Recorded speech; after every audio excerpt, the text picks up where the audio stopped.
Imagine a man who rose from a tiny island to rule almost all of Europe. A military genius celebrated for audacious victories, and a ruler whose orders left villages burned, colonies returned to slavery, and rivals abducted in the night. This is Napoleon Bonaparte, the glory, the reforms, and the dark stories that follow him like a shadow. Stay with me until the end. The final reveal will change how you see everything you've just heard. Early life and rise. Born 1769 on Corsica, Napoleon Bonaparte came from minor nobility. He trained as an artillery officer, embraced revolutionary France, and used his talent for speed and strategy to climb fast. By 1799, he staged a coup d'état, made himself first consul, and in 1804 crowned himself emperor. Facts to remember. Born 1769, Ajaccio, Corsica. Military training in mainland France. Coup of 18 Brumaire, 1799, made him leader of France. Crowned Emperor Napoleon I in 1804. Military genius and modernizer. Napoleon rewrote how wars were fought. He massed corps that moved quickly, used artillery decisively, and rewarded talent over birth. He also left a different legacy: the Napoleonic Code, administrative centralization, public education seeds, and legal reforms that outlived his empire. Key achievements: transformation of European warfare and military organization. Napoleonic Code, foundation for modern civil law in many countries. Administrative and educational reforms across France. Dark stories from the battlefield. War is brutal, and Napoleon's campaigns were deadly on a massive scale. Millions died across the Napoleonic Wars. Entire regions suffered famine and destruction. Several incidents stand out as especially grim. The massacre allegations. Mass executions after sieges. Contemporary accounts describe prisoners killed after surrender in several campaigns, for example, during the Egyptian and Syrian campaigns. Heavy civilian suffering during the Russian campaign of 1812. Villages burned, civilians displaced, tens of thousands of soldiers lost to cold and starvation. The Peninsular War in Spain and Portugal saw partisan warfare, reprisals, and atrocities on both sides. Guerrilla actions and harsh French reprisals scarred the population. The human cost. Casualties across Europe numbered in the hundreds of thousands to millions by the end of the wars.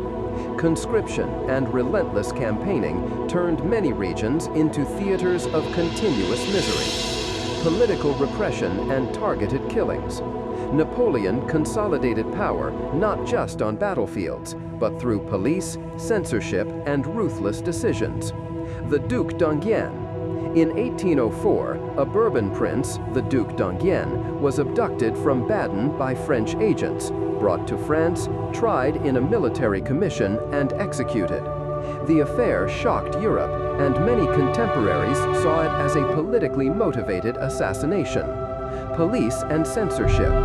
Joseph Fouché's secret police suppressed opposition, used informants, and instilled fear in France's political life.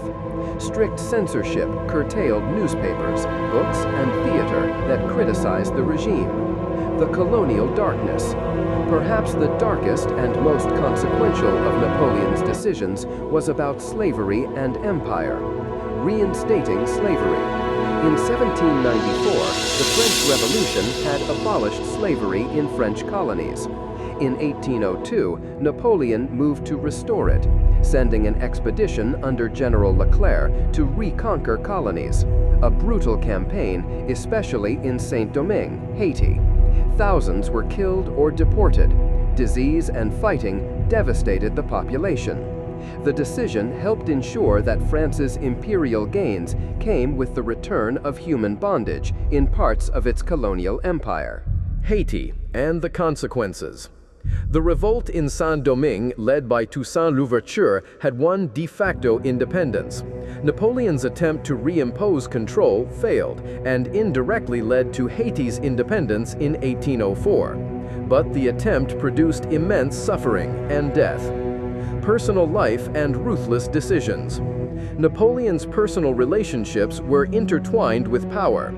Josephine and marriages. Josephine was his first wife and a passionate love, yet political need led him to divorce her in 1809 because she could not produce an heir. He then married Marie Louise of Austria to secure a dynastic line. The man and the myth. Behind the grandeur were cold calculations. Loyalty demanded, rivals crushed, and personal bonds sacrificed when statecraft required it. Exile, death, and the poison rumor. After Waterloo in 1815, Napoleon was exiled to St. Helena, a remote Atlantic rock. He died there in 1821, but his death spawned controversy. Arsenic and the poisoning theory. In the 1960s and later, tests on hair samples suggested elevated arsenic levels, fueling theories that the British poisoned him. For decades, that rumor persisted in popular culture. Modern re-examinations and historical context complicate that narrative. Arsenic was widespread in small doses in the environment and used in many everyday products, and even some preservation techniques. Many historians now consider stomach cancer to be the likeliest cause of death based on autopsy reports and symptoms. Why these stories still haunt us? Napoleon is a paradox, lawgiver and warmonger, modernizer and tyrant. He created systems that liberated many from feudal constraints, yet his imperial ambitions reimposed suffering in other forms. Why do dark stories stick? They humanize the hero and show the moral trade-offs of power. They also served political purposes. Both French opponents and foreign enemies amplified some tales. Supporters whitewashed others. The tension between reform and repression in his rule makes him an endlessly debated figure. Final reveal: you did not expect. All these dark stories are true in part and false in part. The twist is this: the single most enduring and dramatic mystery about Napoleon, that he was murdered by poisoning on St. Helena, probably isn't the real scandal. Modern evidence points toward natural illness. The real tragedy is far less tidy and far more human. Napoleon's own choices. The decision to restore slavery in the colonies, to order executions and abductions like that of the Duc d'Enghien, to wage wars that devastated millions, are not the stuff of conspiracy theories. They are the plain, documented consequences of his will to power. So the real dark story is not a secret murder in exile. It is that a man who reformed law and modernized Europe also normalized mass suffering in pursuit of empire. The myth of Napoleon keeps pulling us, sometimes to admire genius, sometimes to condemn ruthlessness. Which side you leave this video on depends on what you decide matters more: the reforms he left or the blood his ambition spilled. If you stayed to the end, ask yourself one question: do you forgive greatness that costs countless lives?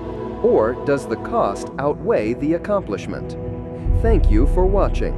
If you want more stories like this, give it a like. Good luck.